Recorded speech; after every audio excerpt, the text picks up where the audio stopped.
À ceux qui, sur Internet, viennent de se connecter et de prendre ce service. Que la gloire de celui qui règne dans les cieux puisse nous accompagner. Je voudrais que nous nous inclinions dans la prière. Seigneur notre Dieu, la bouche qui va s'exprimer est une bouche humaine.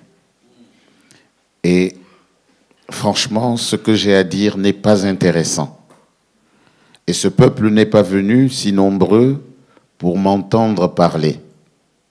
C'est ta voix qu'on désire. Alors, utilise ma bouche, remplis mon cœur et donne-moi d'enseigner selon ta grâce. Il est écrit que quand tu envoies ta parole apporte la guérison. Je pense et je crois qu'il y a quelqu'un que tu veux guérir dans ce service. Et qu'il y a quelqu'un qui suit depuis sa maison, qui va être guéri par ta parole. Accomplis ta volonté. Sanctifie-nous par ta vérité, car ta parole est la vérité. Amen. Je remarque avec joie que certains parmi vous, vous étiez déjà là au culte précédent, que vous êtes restés. Vous avez bien fait. Un jour dans tes parvis, dit la parole de Dieu, vaut mieux que 1000 ailleurs. Et donc, en étant dans la présence de Dieu, on n'est jamais perdant. Au contraire, avec Dieu, on gagne toujours. Je voudrais m'excuser d'avance vis-à-vis des personnes qui suivent le culte en Lingala, parce que je ne pourrais pas être à ce culte-là, et donc qu'après ce service, je vais devoir partir. Mais, comme j'ai entendu que vous allez venir bientôt à Jumet, je promets que je reviendrai, et cette fois-là, ça sera pour les 3 services. Comme ça, on fait les choses au complet. Je remercie l'homme de Dieu pour l'invitation, pour la confiance.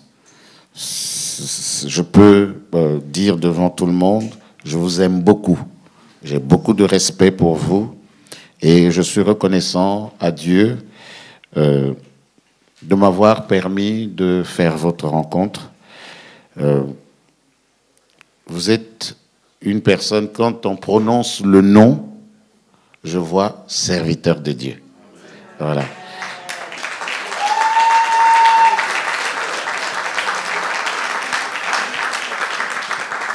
Et donc, de venir comme ça, c'est vraiment, je me sens privilégié. De même, la merveilleuse épouse que Dieu vous a donnée, une femme douce, gentille, humble, à l'écoute. Je ne sais pas trouver les mots pour vous décrire. Oui, mais Dieu vous a fait une grâce particulière. Et quand je vous vois ensemble, je suis rempli de joie. Oui. Vous êtes un couple qui inspire la joie.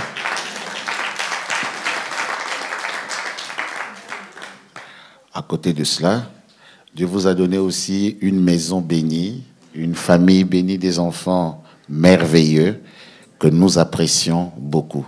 Voilà, donc mes enfants regardent vos enfants sur Internet, ils suivent, qu'est-ce qu'ils font, qu'est-ce qu'ils disent. Voilà. Et c'est comme ça que je sais que ce sont des enfants qui ne disent pas de bêtises. Et je regarde aussi le site de l'église. Vous êtes une église dynamique. Et franchement, je suis content parce que, vous savez, il y a des églises qui sont plutôt des clubs. Vous voyez, des gens qui s'ennuient, qui se retrouvent ensemble. Mais vous êtes vraiment des serviteurs et des servantes de Dieu. Est-ce que tout le monde comprend ce que je suis en train de dire? Voilà. Parce que ce matin, on a eu des anglophones. Alors, j'étais un peu triste. Je me suis dit, Seigneur, j'espère qu'ils ont reçu la parole. Alors, est-ce qu'il y a des anglophones dans la salle? You speak only English?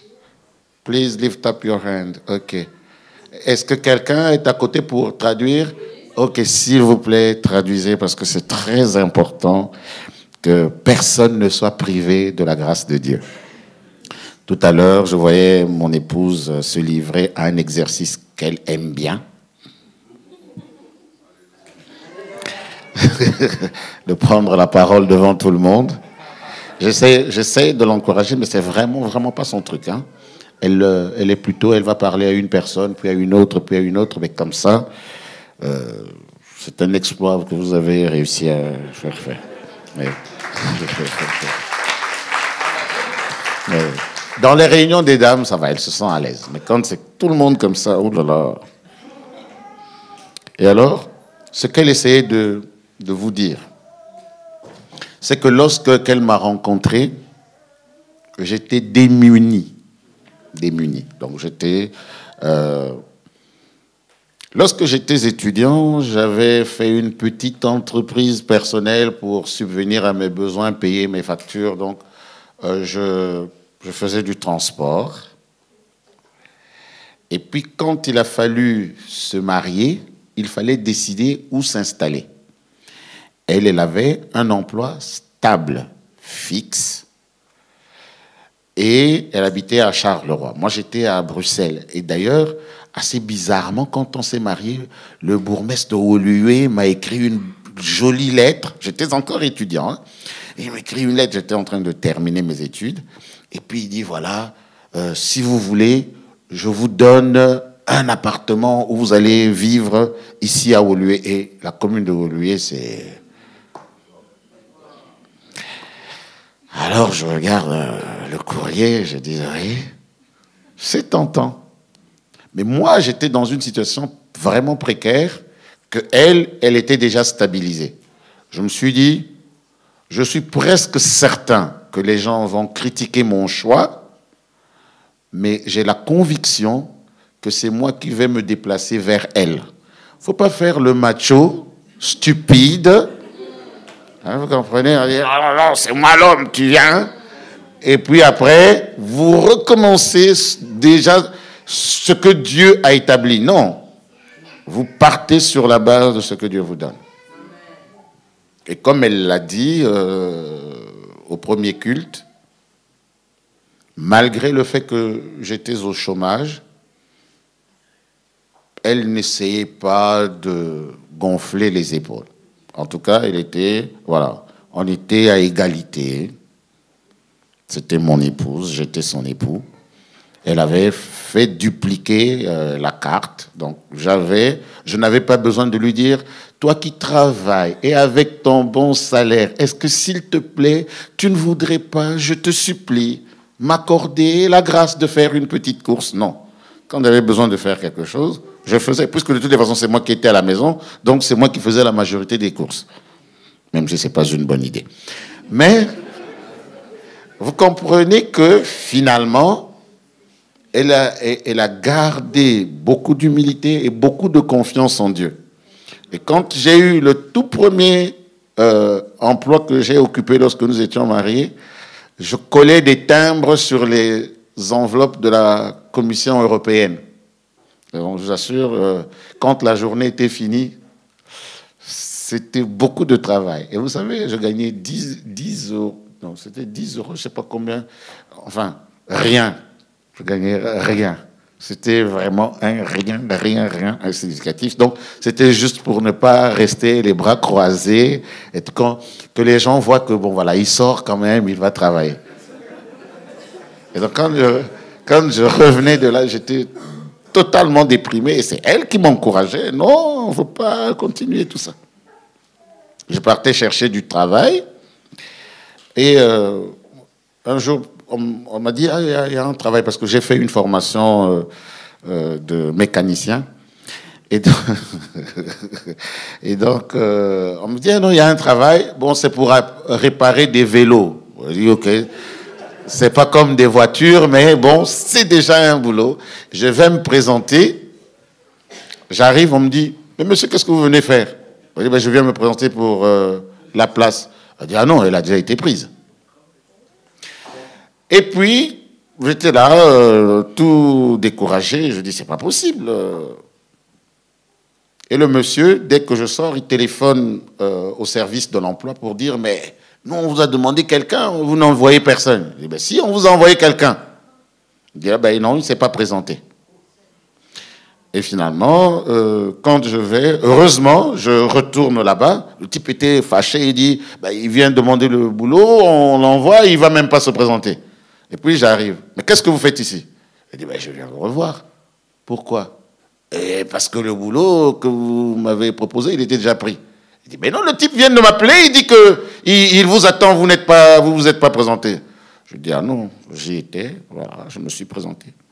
Et donc, c'était toutefois comme ça. Vous avez une place. Ah non, monsieur, la place est déjà prise. Mais en fait, elle était libre. Bon, à l'époque, j'étais tout maigrichon. Tout petit, comme ça. Si c'était à l'époque, comme m'emmener au Burkina, le vent allait m'emporter. Et donc, on s'est battu de toutes les manières. J'avais beaucoup comment on dit, beaucoup de flèches dans mon arc. Donc, si je ne pouvais pas travailler en tant que mécanicien, je pouvais travailler en tant qu'électricien, je pouvais. Et finalement, ben, ça ne fonctionnait pas. Personne ne voulait me prendre. Et c'était difficile parce qu'on commençait à lui dire, mais c'est quoi de prendre une charge comme ça? Ce type, il ne te sert à rien et tout ça. Bon, voilà. Et on entend des commentaires. Parfois, c'est pas bien. Même dans l'église. Vous savez, comme je dis, il y a des gens qui viennent à l'église, mais ce sont des touristes spirituels. Et quand on chante, mais ils vous pourrissent littéralement la vie. Mais de quoi est-ce que tu viens te mêler de la vie des autres? Laisse-nous tranquilles. À la maison, calme. Vous allez à l'église, c'est là qu'il y a des problèmes. Alors que ça devrait être l'inverse. Venez à l'église, ça va, et peut-être à la maison, des problèmes.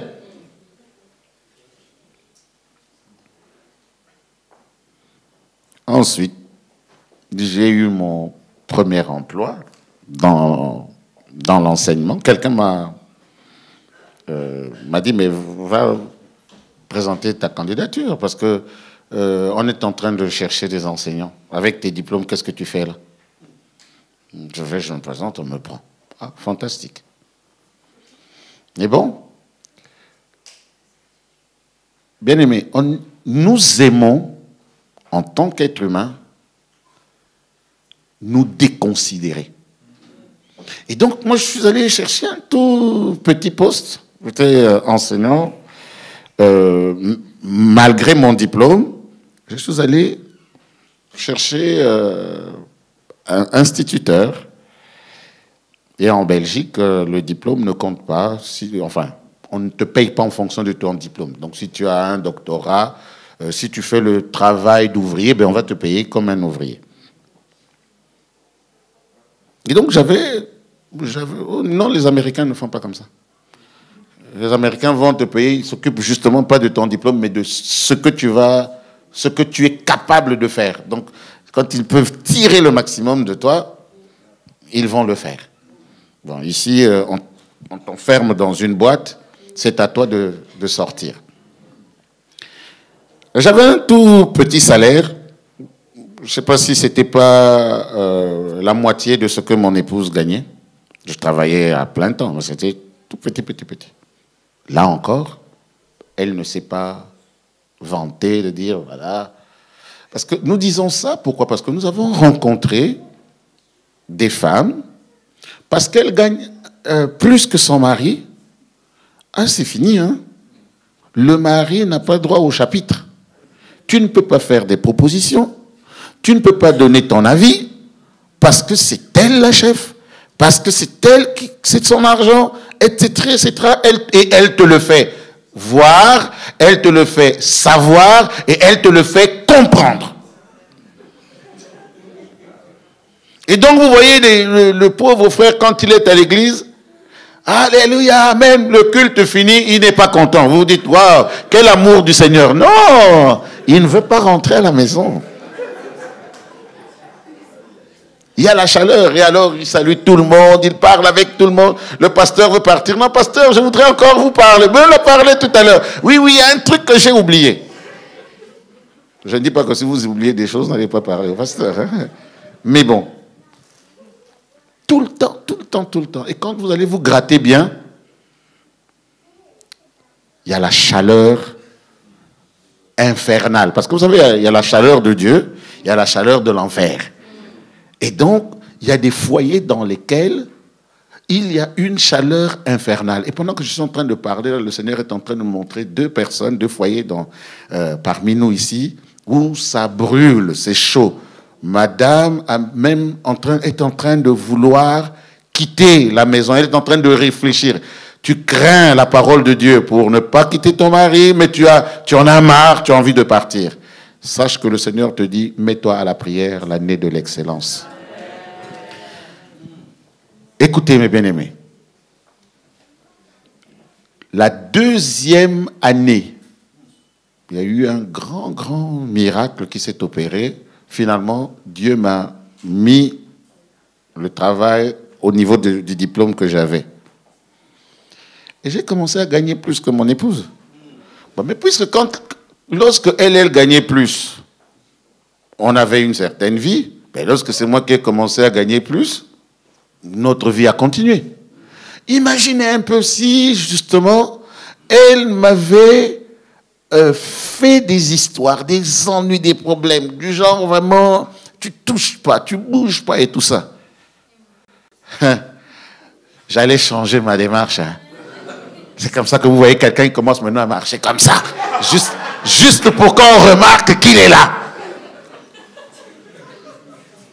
Quand il lui dit, chérie, waouh, il faut qu'il baisse le volume baisse comme ça. Vous perdez même votre personnalité. Dieu a fait les choses simples, dit la Bible. Ce sont les humains qui ont commencé à compliquer. S'il y a le feu dans votre maison, sauf pas demander, Seigneur, pourquoi moi? Sache que ce sont les humains qui ont commencé à tout compliquer. La vie avec le Seigneur, elle est faite pour être vivable. Je ne dis pas que chez moi, tout roule. Parce que, en plus, Dieu nous a donné 2 enfants qu'il fallait amener à l'hôpital tout le temps. Tout le temps, tout le temps. Mais grâce à Dieu, quand ils n'étaient pas à l'hôpital, ils étaient à l'école. Et quand ils n'étaient pas à l'école, à l'église. Et voilà, on le vit sans stress, on le vit sans déprime, etc., etc. Parfois, nous arrivons à désirer la vie des autres. Seigneur, si tu pouvais me donner la vie comme celle d'eux. Bien-aimés, vous ne savez pas ce que cache cette vie-là. La meilleure vie est votre vie. Il suffit de la conformer à la volonté de Dieu. Bien évidemment qu'il y a des objectifs que vous n'avez pas encore pu atteindre. Mais lisons un texte, ou 2 plutôt, que nous allons lire, et vous allez voir. Je constate que finalement mon introduction est le corps du message, et finalement le corps sera comme une introduction. Donc ne vous inquiétez pas.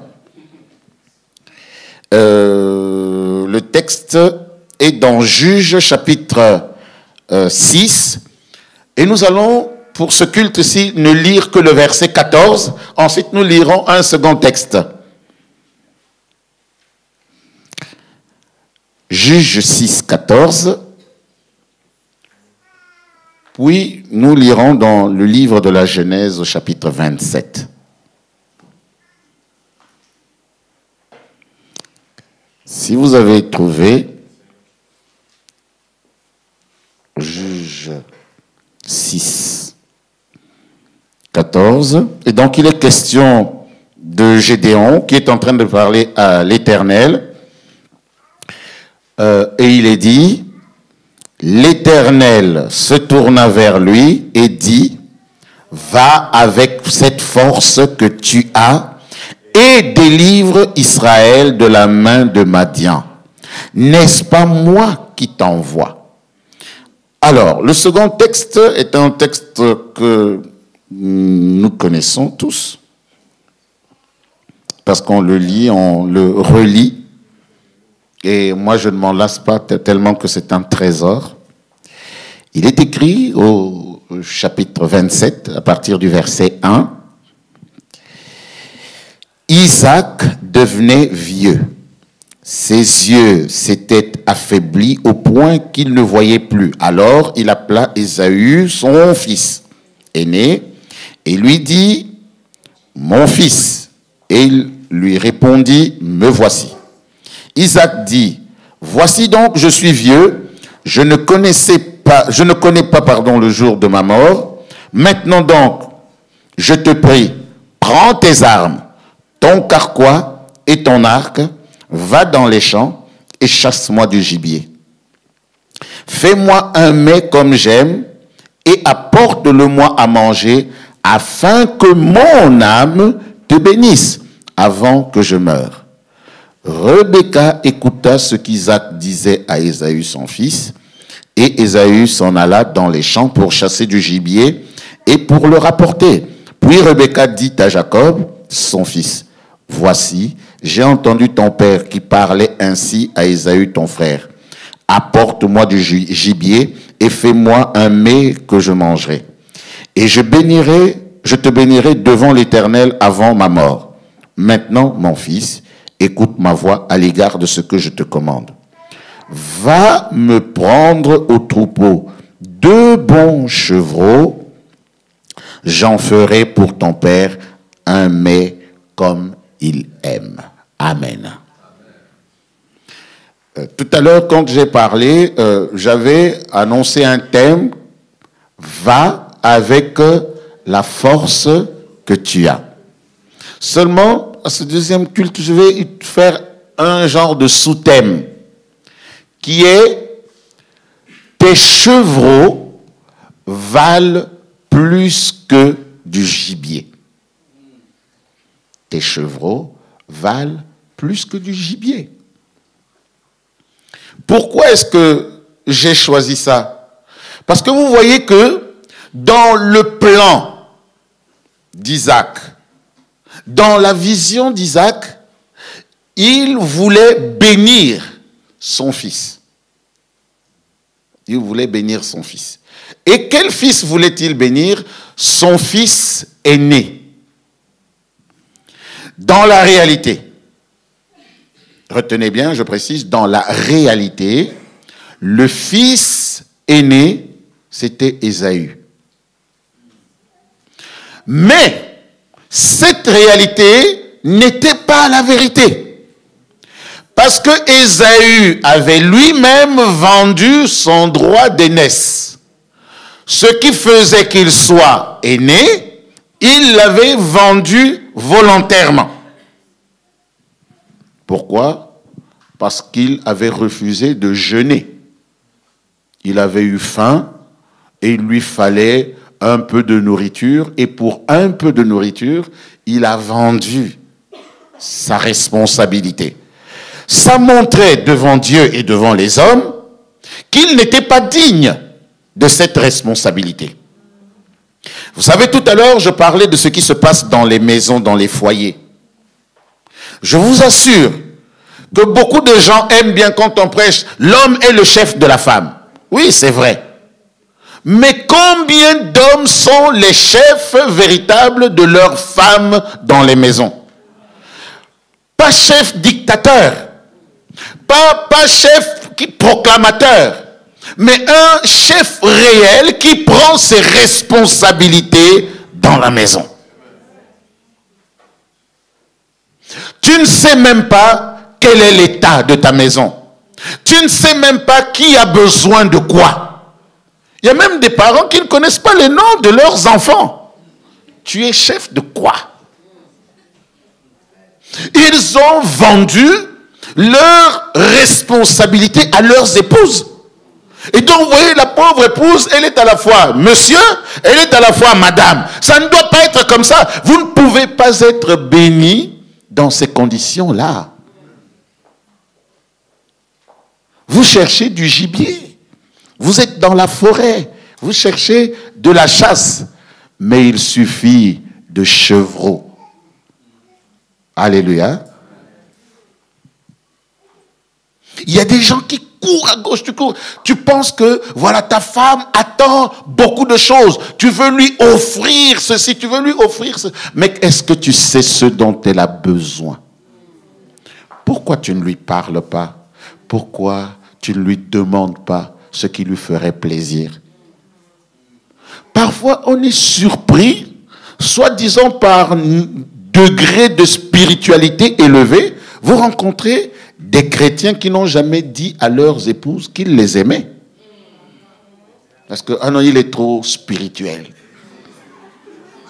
Trop saint. Ça n'a absolument rien à voir. La personne avec qui tu te trouves doit savoir quels sont tes sentiments à son égard. Parce qu'après le jour de la mort, là, on commence à faire des grands discours. Vous nous prenez du temps dans le culte pour venir parler des choses que vous auriez dû dire avant. Allez, n'embêtez pas les gens, quoi. On est déjà en train de souffrir, là. Oh non, mon chéri, je t'aimais, oh, vraiment, ma chérie, c'était toi la meilleure et tout ça. Pourquoi tu ne lui as pas dit avant? Vous comprenez? C'était un problème. Alors, ah non, priez pour nous, pasteur, à la maison, ça ne va pas. Mais oui, vous ne vous connaissez pas. Vous êtes deux étrangers qui partagent un toit. Airbnb, hein, c'est ça qu'on dit, hein? Airbnb.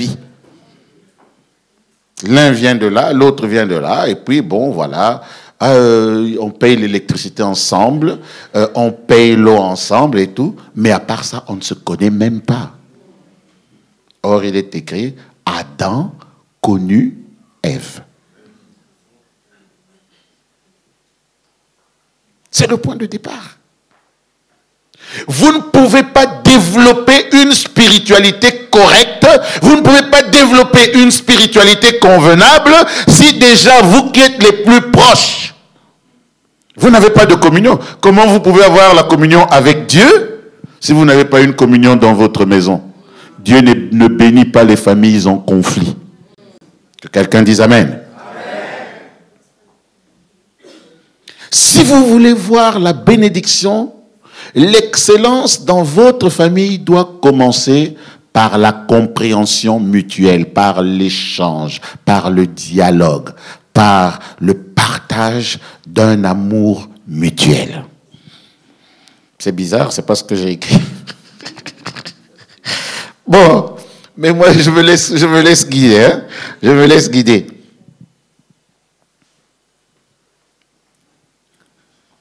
Ésaü avait vendu son droit d'aînesse.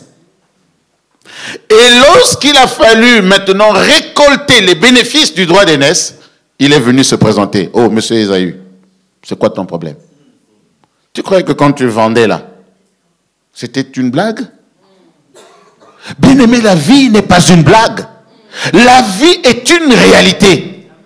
Chaque acte que tu poses, ça entre dans le cadre de ta vie. Donc, il n'y a pas pour dire, bon, écoutez, cette fois-ci, je vais agir, mais ça sera un brouillon. Ensuite, je ferai le propre. Non. Chaque acte compte pour la vie réelle.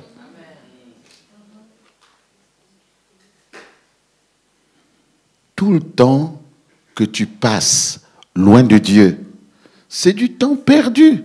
Tu ne pourras pas rattraper en disant, bon, en tout cas, là, toutes mes journées, je vais commencer à les passer avec Dieu. D'ailleurs, tu vas souffrir encore plus en disant, pourquoi les temps passés, je ne les ai pas passés avec Dieu?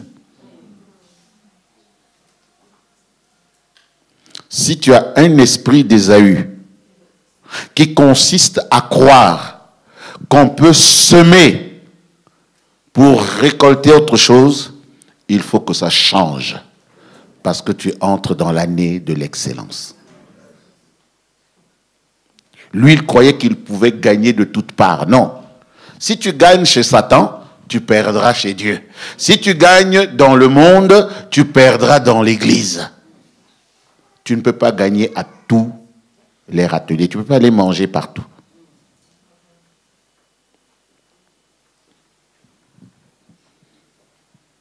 Et Isaac n'était pas au courant. Mais la justice de Dieu existe. Alléluia.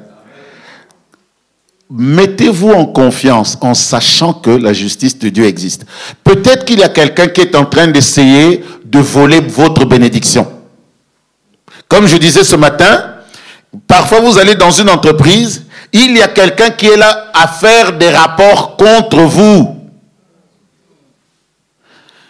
Isaac, votre patron, peut prendre des décisions qu'il veut.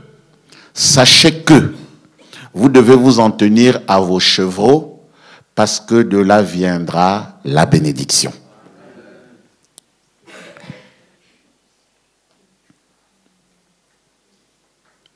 Rebecca, n'oubliez pas que cette femme, lorsqu'elle était enceinte, elle est allée consulter l'Éternel.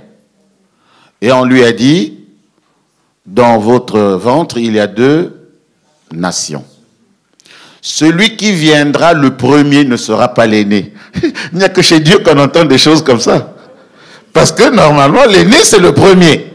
Mais Dieu dit, celui qui viendra le premier sera seulement le premier, mais il ne sera pas l'aîné. Parce que c'est un irresponsable. Et les irresponsables ne reçoivent jamais la bénédiction. Vous savez, une bénédiction, c'est comme un GSM. Je ne dis pas que le GSM, c'est ça la bénédiction. Hein? Je dis que c'est comme un GSM. On te donne, si tu es irresponsable, on te donne un GSM du travail. Toi, tu arrives à la gare, tu déposes sur le banc, et puis tu commences à faire tes courses et pour venir récupérer. Mais il y aura quelqu'un qui va venir t'arracher ça. Vous comprenez? La vie d'Ésaü, c'était quoi? C'était courir après les filles de Canaan. Dans les églises, vous avez beaucoup de jeunes gens comme ça qui ratent la bénédiction parce qu'ils sont toujours derrière les petites cananéennes.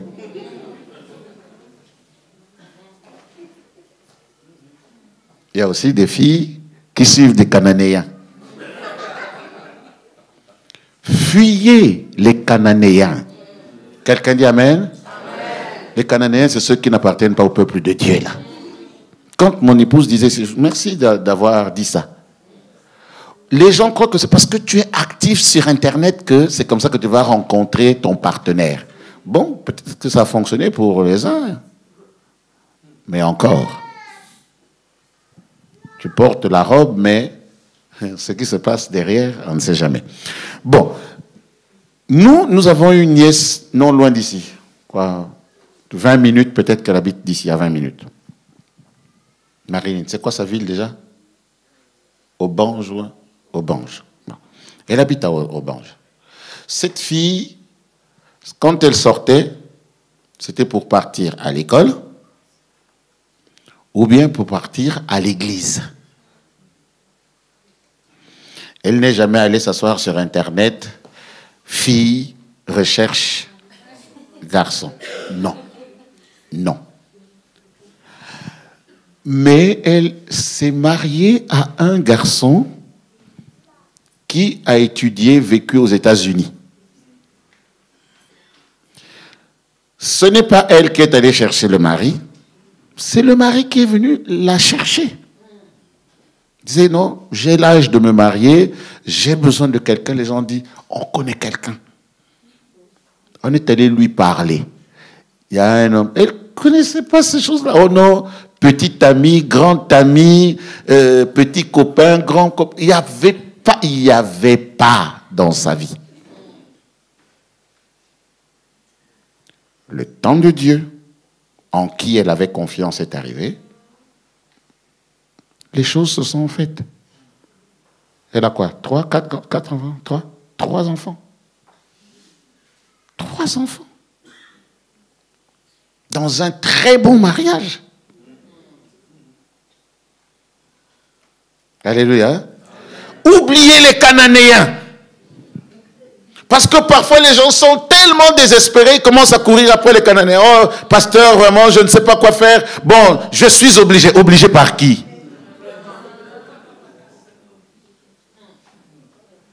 Tu n'es pas obligé.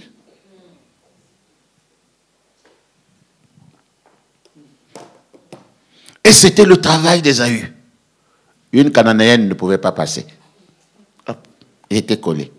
Alors, vous croyez que Dieu est suffisamment stupide pour laisser la bénédiction entre les mains d'un type comme ça?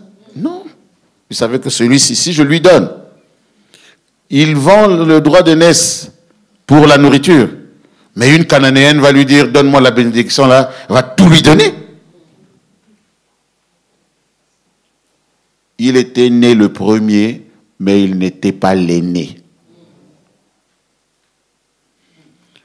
Dans votre cas, peut-être que vous vous dites, ah oui, mais moi je ne suis pas le premier à mon travail, je ne suis pas ceci, je ne suis pas ça. Non, ce n'est pas comme ça que Dieu vous voit. Va avec la force que tu as. Parce que Dieu fait de toi l'aîné. Dieu fait de toi la tête. Là où le monde ne veut pas que tu sois la tête.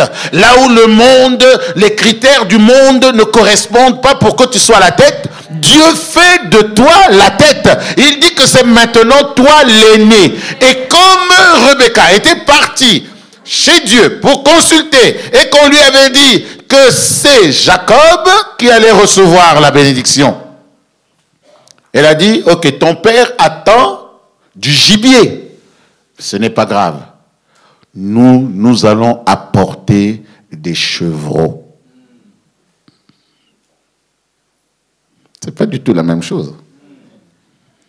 Une chèvre, ce n'est pas un chevreuil. Un bouc, ce n'est pas un bouquetin. L'un, c'est dans la forêt, l'autre à la maison.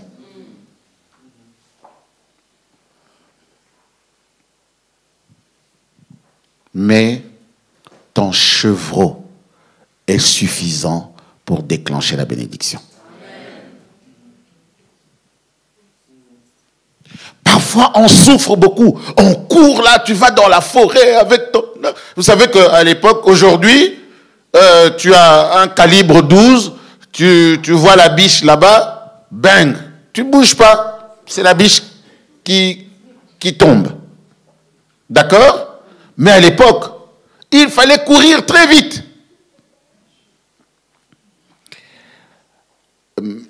À l'époque de mes grands-parents, ils partaient, ils amenaient des chiens, et puis on rassemblait des animaux. Eux, ils ne faisaient même pas avec du filet. Hein. Il n'y avait pas de filet, il n'y avait pas des lances, des arcs, ils avaient peur de blesser.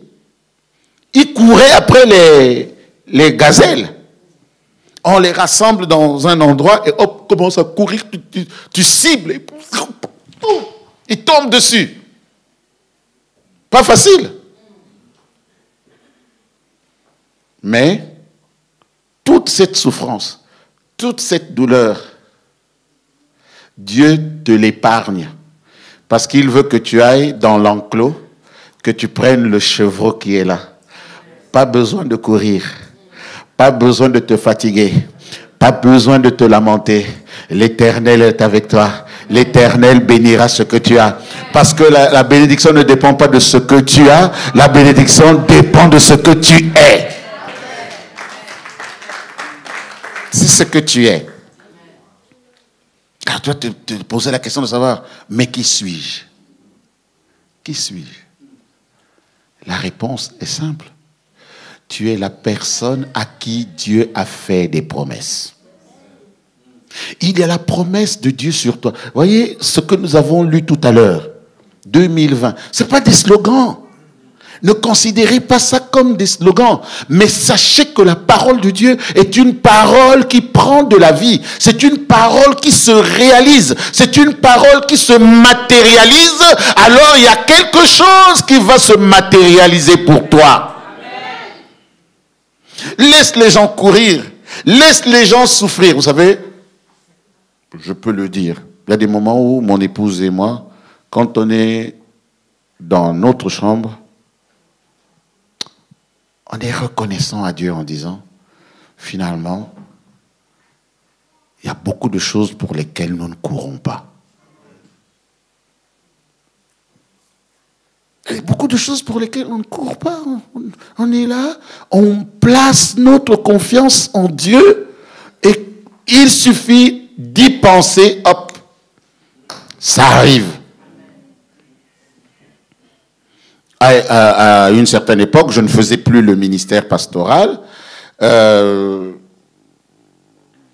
J'avais demandé de travailler comme ça dans une église sans nécessairement avoir des responsabilités pastorales. Et alors, comme elle a témoigné tout à l'heure, c'était pas facile la vie. C'était pas toujours facile. Joindre les deux bouts, c'était pas facile. Mais il y a des moments où vous avez des besoins. Vous n'avez pas les moyens, vous avez des besoins. Alors, vous vous dites quoi? On se dit, écoute Seigneur, j'ai des besoins, je n'ai pas les moyens, mais je t'ai, toi. On dit, j'aimerais manger quand même des truites. On dit, vraiment des truites. Bon. Mais on n'a pas l'argent. Ding dong. Mon mari est allé faire la pêche. On en a eu beaucoup trop. On a des truites pour vous. Elle est là, si je raconte n'importe quoi. C'est pas, on n'est pas venu avec, je ne sais pas moi, des chinchards ou bien, non. C'est avec des truites que je désirais. Pas une fois, pas deux fois, pas trois fois. Donc vous comprenez que la parole de Dieu est une vérité. Fais de l'Éternel tes désirs, il te donnera ce que ton cœur désire. J'ai écouté le témoignage tout à l'heure dans le bureau d'une grâce que le Seigneur a faite. Vous imaginez un truc de 50 000? Comment Dieu peut vous ouvrir des portes? Il touche le cœur de quelqu'un. Et c'est comme ça que Dieu fonctionne. Les gens nous prennent pour des illuminés. Parce que je vous raconte une histoire, vous dites, non, ce n'est pas possible. Mais bien sûr que c'est possible. Et ça n'a rien à voir avec le titre dans l'église. Dieu ne vous répond pas parce que vous avez un titre. Dieu vous répond parce que vous lui êtes attaché, parce que vous l'aimez, parce que vous désirez le servir. Et comme j'ai dit, parce que vous êtes pacifique. Parce que vous êtes pacifique. Vous ne vous êtes jamais posé la question de savoir pourquoi certaines personnes qui ne viennent pas à l'église ont plus de bénédictions que vous? Ben, ça existe. Vous faites des rêves, lui il les réalise. Alors je vais vous dire deux choses. La première, c'est que ce que vous voyez chez lui là, ça vous appartient.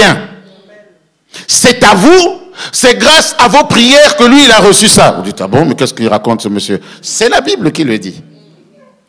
Tu fais des demandes, Dieu répond, mais ça tombe chez le voisin. Pourquoi? Parce que toi-même, tu te mets sous une protection. Alors ça tombe sur ton toit, ça coule, ça tombe chez le voisin. Et tu te dis, mais Seigneur, je te demande, tu ne me réponds pas. Mais enlève la couverture que tu as placée sur toi. Et donc, lui, il reçoit et il est tout fier, il se vante. Ouais, moi, je ne crois pas en votre Dieu, mais je suis bien. Non, malheureux. Tu es bien parce que tu reçois de mes erreurs. C'est à cause de mes prières que tu reçois ce que tu as. Le jour où maintenant, toi, tu te réveilles en disant, je vais me conformer à la parole de Dieu, vous allez voir comment ça va fuir chez lui pour venir chez vous. Parce qu'il est écrit, j'ordonnerai à la bénédiction d'être avec toi. C'est comme ça que ça fonctionne. Aujourd'hui, beaucoup de chrétiens courent après la bénédiction. Ils cherchent la bénédiction. Mais non, ce n'est pas ce que Dieu dit. Dieu n'a pas dit chercher la bénédiction. C'est quel verset? Chercher la bénédiction. Non. J'ordonnerai à la bénédiction d'être avec toi. Ça veut dire que, et je vous assure, littéralement, je le fais. Il y a des moments comme ça, j'essaye de m'éloigner un peu pour voir si la bénédiction va me suivre. Puisqu'il a dit, elle doit être avec toi. Donc, la bénédiction reçoit l'ordre de Dieu. Chère bénédiction, oui. Tu vois ce type? Tu dois être avec lui. Si je prends le train, la bénédiction prend le train. Si je prends la voiture, la bénédiction prend la voiture.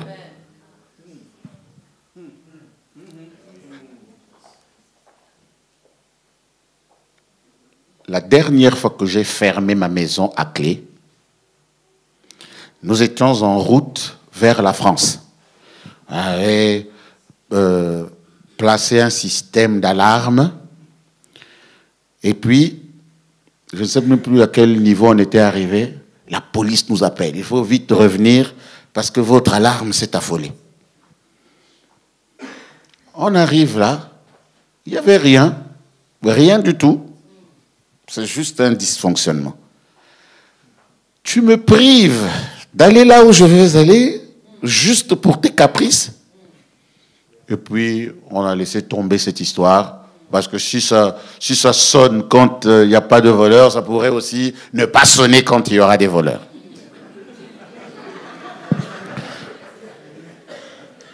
Je ne vous dis pas de stopper votre abonnement d'alarme, hein? Je vous donne mon témoignage. Et puis, on a arrêté l'abonnement. Puis un jour, on est allé je pense que c'était encore en France. On revient, la maison avait été forcée. Qu'est-ce qui s'est passé? Quelqu'un voulait entrer dans la maison. Au même moment, l'électricité s'est coupée chez nous. Et quand l'électricité se coupe, les batteries de l'alarme prennent la place. Mais ça se décharge vite. Juste au moment où lui, il est venu essayer d'ouvrir la maison, l'alarme s'est déclenchée. Vraiment par pur hasard. Je rigole, hein, parce que ça faisait beaucoup de temps que ça ne fonctionnait plus. Mais à ce même moment, ça a sonné. Et donc, la police nous a dit, écoutez, on n'a pas voulu vous déranger, parce que l'autre fois, on vous avait dérangé pour rien. Je dis, mais non, en fait, cette fois-ci, ils ont vraiment essayé. Pas d'abonnement. Pas d'abonnement. Si l'Éternel ne garde la ville, celui qui garde veille en vain. Veille en vain. Papa Adama connaît là où nous devons nous garer pour aller à la Nouvelle Jérusalem de Bruxelles. Un des quartiers les plus célèbres de mauvaises célébrités à Bruxelles. Je ferme jamais ma voiture. Vous arrivez là, boum, on a cassé cette voiture. Boum, on a cassé cette voiture. La mienne, elle est là. Parce que presque tous les jours, il y a des vitres brisées. Alors, si je ferme, ça ne sert à rien. Bon, si l'Éternel ne garde la ville, et donc vous allez venir là, boum, casser, là, casser, ma voiture est là. Je ne vous dis pas que ce sont des anges qui couvrent tout. Non, je ne sais pas ce qui se passe. Je sais seulement que, voilà, quand j'ai fini, j'ouvre la portière, je monte, je pars. J'ordonnerai à la bénédiction d'être avec vous. C'est ça que, pendant que Ésaü va se battre, courir, aller chercher du gibier. D'ailleurs, ce jour-là, quand il est venu, c'était pour la fin de la journée, c'était trop tard. L'autre, avec ses chevreaux, il avait gagné la bénédiction. Dieu est comme ça. S'il veut que tu sois béni, s'il pense que tu es dans les conditions pour recevoir la bénédiction, rien ne pourra t'arrêter. Va avec la force que tu as. Ne regarde pas aux circonstances. 2020, là où des portes étaient fermées, ordonne que ces portes soient ouvertes. Parce que ce n'est plus à toi de courir après la bénédiction. Tu dis, voilà, mon affaire ne marche pas parce que je paye trop de taxes, je gagne moins. Eh bien, décide que désormais, mes comptes vont s'équilibrer. Je gagnerai plus, je dépenserai moins. Écoutez, avec tout le temps que nous passons dans la présence de Dieu, si on ne peut pas se permettre des petites choses comme ça, ça ne sert à rien. Parce que j'ai besoin de temps pour servir Dieu. Alors si je suis là maintenant à me battre, comment je vais faire pour réussir? Non, ce n'est pas à toi. Il dit, tu réussiras dans tout ce que tu entreprendras. Mais, as-tu seulement trouvé ton chevreau? Parce que Dieu ne donne pas la bénédiction, je veux dire, allez, comprenez, gratuite. Il veut quelqu'un qui fasse un pas vers la bénédiction. Vous comprenez?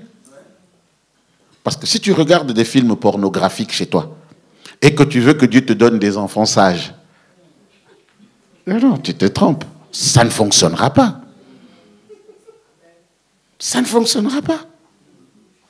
Tu dois te mettre dans des conditions pour que la bénédiction, l'environnement de la bénédiction soit là.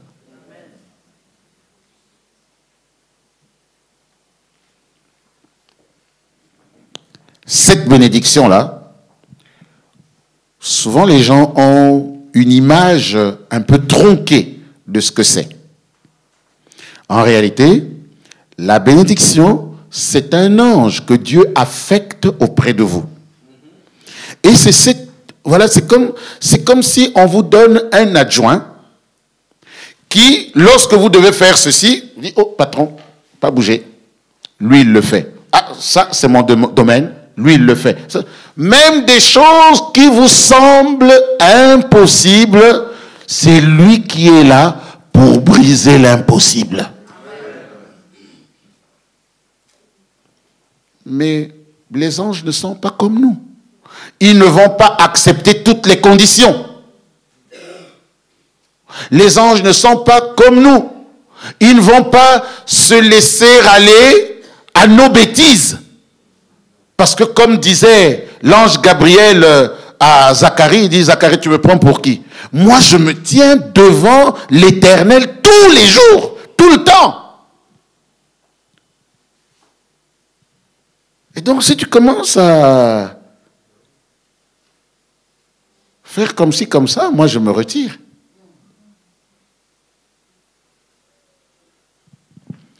Installer les conditions pour la bénédiction. Alors, je ne saurais que vous recommander le plus possible d'avoir un dialogue avec vos responsables, avec le pasteur. Redire, voilà, voici l'état de ma maison. Quelles sont les conditions pour que j'installe l'ange de la bénédiction chez moi?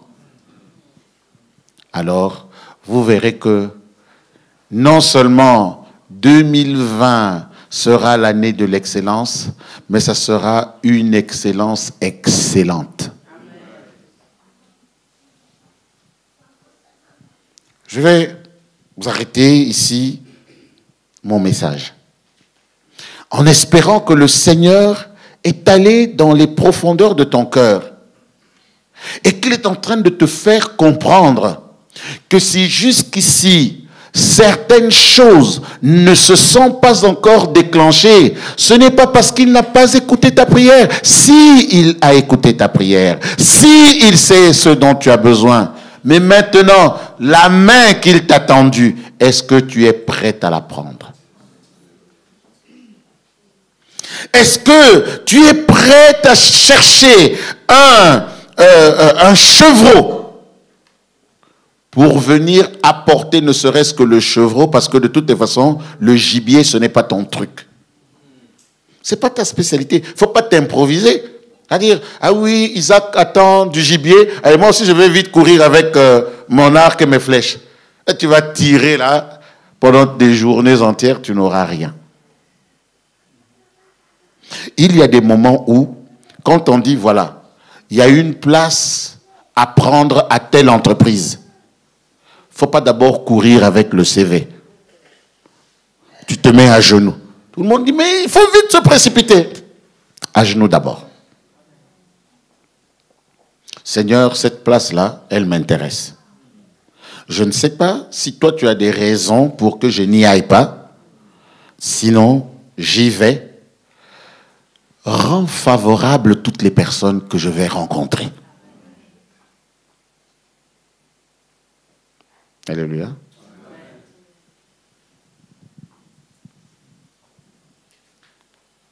Je suis arrivé à l'université pour m'inscrire pour faire ma thèse de doctorat. Et puis je viens, je m'assieds. Je dis, ah oui, ça tombe bien. Ça tombe bien, oui. Est-ce que tu ne voudrais pas commencer à donner des cours? Comme ça, j'ai pas encore... Je viens juste m'inscrire pour mon doctorat. Ce n'est pas grave. Tu peux commencer si tu veux. Je dis, il n'y a personne pour... Oui, on a des candidatures, mais bon, maintenant, effectivement, si tu refuses, on va regarder ces candidatures. Mais comme tu es là, est-ce que vous comprenez? Ça, c'est la vie avec le Seigneur. Je n'ai rien demandé. Je me disais, ça sera pour plus tard. Un jour, éventuellement, peut-être. Non, non, non. Parce que tu es là, alors pourquoi pas? Il y a beaucoup de bénédictions pour vous. Cessez d'être des personnes qui râlent. Ah non, le professeur de géographie, il n'aime pas mon enfant. Ce n'est pas grave. Il y aura quelqu'un que Dieu va susciter qui va aimer ton enfant. Ils vont même se marier. Ce n'est pas le professeur de géographie. Il ne faut pas s'attacher à l'amour du professeur de géographie. Par contre, ce que vous allez faire, c'est de dire, Seigneur, je vais prier pour mon enfant. S'il y a un mauvais esprit chez ce professeur-là, que la crainte de l'Éternel s'empare de lui. Comme ça, quand l'enfant arrive, c'est lui qui est le dessus. Mais si vous êtes toujours des échoués là, vraiment, ça va mal, on ne nous aime pas et tout ça. Ben oui, c'est le monde ne peut pas vous aimer. Mais maintenant, vous devez vous imposer, vous dites, voilà, nous sommes les enfants de l'Éternel, ce monde lui appartient, même si notre cité permanente est dans les cieux, pendant notre séjour ici, au nom du Seigneur Jésus, voici, nous ordonnons que. Vous devez décréter les choses, puisque nous sommes un royaume de sacrificateurs. 2020 finit les slogans vides. Il faut du concret. Nous voulons que chaque dimanche, qu'on vous retienne pour faire des témoignages. On dit non, vraiment, est-ce que tu ne peux pas attendre le dimanche prochain? Moi, je vais témoigner. Tellement que Dieu vous aura béni. Il y a un passage là de la Bible que j'aime. On va dire, oui, c'est normal. Moïse était en train de supplier les enfants d'Israël pour qu'ils n'apportent plus des offrandes. On rêve de ça, n'est-ce pas? Il était en train de supplier les hommes. S'il vous plaît, n'apportez plus d'offrande. Ça veut dire quoi? Ça veut dire que c'est possible. Mais ce n'est possible que lorsque les gens ont. Si vous-même vous courez après la bénédiction, vous ne pourrez pas bénir. Mais maintenant, comme nous entrons dans l'année de l'excellence, tout ce que vous allez faire doit réussir. Et votre réussite va aider à l'avancement de l'œuvre de Dieu. Parce que par les portes que Dieu va vous ouvrir, vous allez ouvrir des portes aux autres. Et le monde verra que le nom de l'Éternel est invoqué dans ce pays à cause de votre présence. Donnez la main à quelqu'un à côté de vous. Donnez la main, s'il vous plaît. Donnez la main à quelqu'un. Vous pouvez donner la main à la personne qui est là. Hein, voilà. Donnez la main. Nous allons nous unir dans la prière. Bien-aimés. Nous allons nous unir dans la prière pour dire, Seigneur, tu nous as proclamé une année de l'excellence. Nous ne voulons pas traverser cette année sans arriver à notre objectif. Alléluia. Merci Seigneur, parce que je vois que le Seigneur est en train de faire un grand travail dans les cœurs. Et il y a beaucoup de personnes qui ont reçu quelque chose ce matin. Vous allez proclamer ces paroles après moi. Éternel, tu as ordonné à la bénédiction d'être avec nous. Parce que tu nous donnes une année de l'excellence. Lorsque tu as parlé par la bouche de ton serviteur, le pasteur Adama, et que tu as décrété que 2020 sera une année de l'excellence. Seigneur, tu as décrété par là que je serai béni. Et j'accueille cette bénédiction. Et je proclame cette bénédiction dans ma vie. Je prends l'engagement d'apporter des changements dans ma vie, dans les endroits où cela est nécessaire.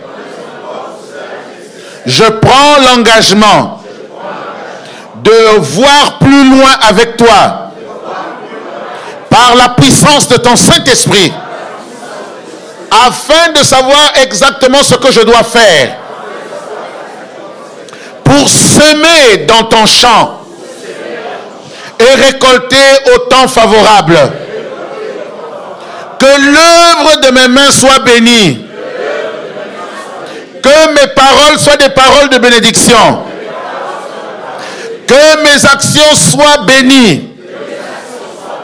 Et que mes pensées soient des pensées de bénédiction. Au nom de Jésus. Au nom de Jésus. Au nom de Jésus. Priez pour la personne qui est à votre gauche. Alléluia. Et si vous n'avez personne à gauche, vous priez pour quelqu'un qui est devant vous. Seigneur notre Dieu, nous voulons prier les uns pour les autres en ce jour spécial. Et nous te demandons, oh notre Dieu, d'envoyer ta bénédiction. Envoie la bénédiction dans la vie de chaque bien-aimé qui s'est déplacé aujourd'hui, qui est venu, oh notre Dieu. Accorde-lui ta grâce et ta miséricorde, parce que nous sommes des enfants de la grâce, parce que nous sommes les enfants de la miséricorde.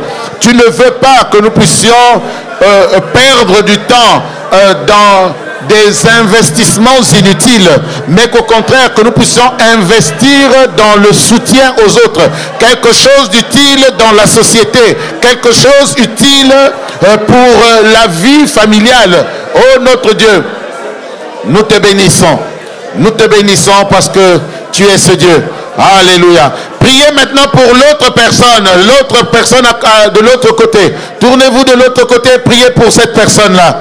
Alléluia. Et demandez la grâce du Seigneur. Demandez la miséricorde de Dieu. Parce que Dieu est un Dieu miséricordieux. Il est là, en train d'agir au milieu de nous. Son Saint-Esprit est là. Sa puissance est là. Sa main est en train de te toucher. Sa main est en train de te toucher. Il veut apaiser ton cœur. Il veut apaiser ta vie. Supprimer les conflits dans ta vie. Supprimer les conflits dans ton existence. Amener l'harmonie autour de toi. Que tu sois une personne bénie, une personne qui vit dans l'harmonie, une personne qui a une famille harmonieuse. Alléluia, parce que ta pensée est harmonieuse. Le Seigneur te donne l'harmonie, parce que il veut que tu puisses récolter. Que tu puisses récolter, alléluia, selon ce que tu sèmes. Béni soit ton nom. Béni soit ton nom. Alléluia. Merci Seigneur. Bien-aimés, j'aimerais quand même particulièrement prier pour la paix dans les foyers des personnes. Comme si vous sentez que vraiment dans votre foyer, il y a un feu bizarre qui est allumé. Ou qui commence à s'allumer. Veuillez vous approcher. Nous allons prier ensemble. Veuillez vous approcher. Oh, merci Seigneur. Bobo Shirababati Halababandai. Hallelujah. Alléluia, alléluia, alléluia, alléluia. En répondant à cet appel, mes amis, je voudrais vous dire quelque chose. Vous venez de damer le pion à Satan. Parce qu'il voulait vous garder dans le désordre. Que votre foyer puisse être désordonné, sens dessus-dessous. Et qu'il ait toujours une porte. Lorsqu'il y a un conflit dans la maison, le progrès social n'est pas possible. La promotion n'est pas possible. Je vais demander, Pasteur Adama, s'il vous plaît. Venez, je vous en prie. Ce n'est pas possible. Et c'est pour ça que vous voyez que parfois, il y a quelqu'un qui était en train de pleurer hier. Tu as dit quelque chose. Tu voulais être gentil. Mais même là, c'est mal pris. Mais le Seigneur veut envoyer la paix dans votre maison. Ne vous découragez pas. Ne combattez pas par des arguments. Parce que tout ce que vous expliquez pour l'instant, ça ne prend pas. Et chaque fois, c'est encore vous qui avez tort. Mais sachez que le Seigneur veut apporter l'huile de grâce et de miséricorde. Que l'excellence de 2020 puisse pénétrer vos vies. Oh, Rastan Karfat.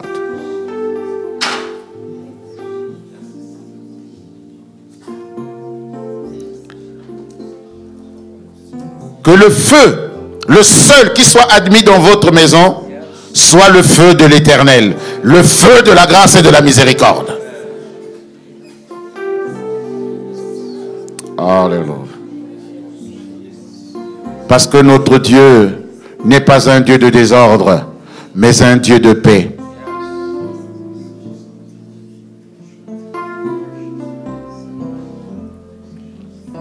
Seigneur, je te supplie, c'est toi le Dieu des familles.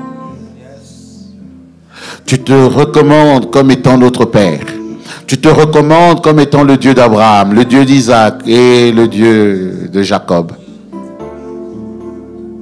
Seigneur, tu as béni des familles. Et aujourd'hui, je voudrais te recommander ces personnes qui ont fait le pas pour la paix, pour la grâce, pour la compréhension, pour la bonne communication dans leur foyer, pour un bon échange dans leur foyer. Oh Seigneur, souviens-toi, souviens-toi. Alléluia. Vous pouvez prier, s'il vous plaît. Oh, Rastan Far,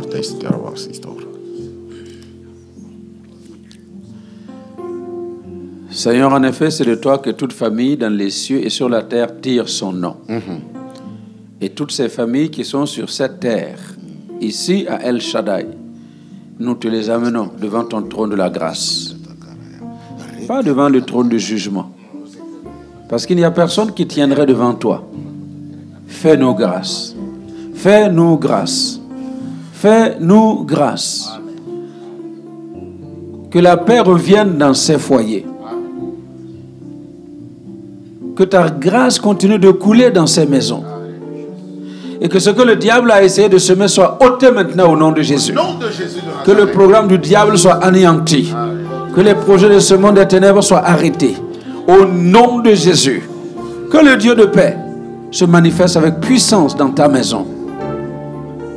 Alors soyez bénis. Qu'à partir d'aujourd'hui, vous fassiez la différence entre ce que vous avez vécu hier et ce que vous allez vivre à partir d'aujourd'hui. Il y a un Dieu dans les cieux qui agit et qui vous donne la victoire. Nous arrachons les racines que le diable a essayé de planter dans votre maison. Au nom de Jésus. Nous les déracinons au nom de Jésus. Et nous libérons votre maison pour que vous allez vivre dans la victoire. Soyez bénis. Au nom de Jésus. Au nom de Jésus. Amen. Amen. Amen. Amen. Pour tout ce que tu es, reçois la gloire. Pour tout ce que tu es, je loue ton nom. Pour tout ce que tu es, j'élèverai la voix en louange. Seigneur, je t'adore pour tout ce que tu es. Seigneur, je t'adore pour tout ce que tu es. Pour tout ce que tu es. Pour tout Ce que tu es, reçois la gloire. Pour tout ce que tu es, je loue ton nom. Pour tout ce que tu